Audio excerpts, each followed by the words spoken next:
आखिर क्या है जीवन जीने का सही तरीका। एक बार दो भिक्षु महीनों तक दूर रहने, दुनिया भर में व्याख्यान देने और प्रार्थना करने के बाद अपने स्थान पर वापस लौटे। जब वह लौटे तो काफी थके हुए थे और बस आराम करना चाहते थे। लेकिन जब वे अपने स्थान पर पहुंचे तो उन्होंने जो देखा वह उनकी झोपड़ी का केवल आधा हिस्सा ही शेष था। भारी बारिश और हवाओं के कारण उनकी झोपड़ी का कुछ हिस्सा हवा में उड़ गया और उसका केवल आधा हिस्सा ही शेष बचा था। जब युवा भिक्षु ने देखा तो वह क्रोधित हो गया। वह आशा कर रहा था कि घर पहुंचकर वह अच्छे से आराम कर सकेगा, लेकिन अब वहां केवल एक खंडहर झोपड़ी थी।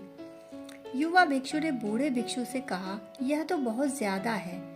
इस तरह की बातें ईश्वर के अस्तित्व पर संदेह पैदा करती हैं। पापियों के शहरों में तो महल होते हैं, उन्हें कुछ नहीं होता, और हम जैसे गरीब लोग जो दिन रात प्रार्थना में बिताते हैं, हमारी एकमात्र झोपड़ी भी खंडहर हो गई। युवा भिक्षु को लगा कि उसकी प्रार्थनाएं तो व्यर्थ ही चली गईं और क्रोध और निंदा से भर गया। जब युवा भिक्षु यह सब कह रहा था तो वृद्ध भिक्षु ने अपने जुड़े हुए हाथ आकाश की ओर उठाए और उसकी आंखों से खुशी के आंसू बहने लगे। यह देखकर युवक ने पूछा, क्या कर रहे हो? बूढ़े भिक्षु ने उत्तर दिया, मैं भगवान को धन्यवाद दे रहा हूँ, क्योंकि कौन जानता है कि हवाओं ने क्या क्या किया होगा। वे पूरी झोपड़ी को उड़ा सकते थे, लेकिन भगवान ने हवा के कारण कुछ रुकावटें पैदा की और हमारी आधी झोपड़ी हमारे लिए बचा ली। ईश्वर को हम गरीबों की कितनी चिंता है, तो हमें भी उनका शुक्रिया अदा करना चाहिए। हमारी प्रार्थनाएं सुन ली गई हैं। लगभग रात का समय हो गया था। उस समय वे कुछ भी नहीं कर सकते थे, इसलिए वे दोनों आराम करने चले गए और उस खंडहर झोपड़ी में सोने को मजबूर हो गए। युवक गुस्से से भरा हुआ था और पूरी रात करवटें बदलता रहा। वह चिंतित था क्योंकि आकाश में बादल थे और बारिश होने वाली थी। वह सोच रहा था कि अगर बारिश होने लगी तो वे क्या करेंगे, जबकि दूसरा साधु गहरी नींद में सोया हुआ था। सुबह जब बूढ़ा साधु उठा तो नाचने लगा और गाना गाने लगा। उसने कहा, हमें नहीं पता था कि टूटी झोपड़ी में इतना आनंद हो सकता है। अगर हमें पहले पता होता तो हम खुद ही अपनी झोपड़ी की आधी छत हटा देते। मैं इतने आनंद से कभी नहीं सोया। चूंकि छत का आधा हिस्सा नहीं था, रात में जब भी मेरी आंख खुली तो मैंने तुम्हारे आकाश में तारे और बादलों को इकट्ठा होते देखा।